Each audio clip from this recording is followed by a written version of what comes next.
Можно запущу ролик? Всем привет! Если вы хотите, чтобы ваша бабушка испекла такое же лекарство, как у меня, то возьмите просто, морковку, да? Лук репчатый.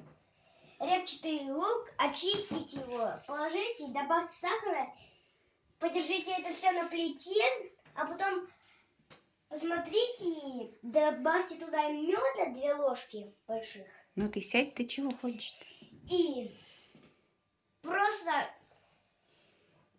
от кожурки, вот от лука до самой водички просто перелейте это в кружку, а если надоест, перелейте какую-нибудь красивую баночку, и ваш этот вот напиток от кашля готов. Дзинь!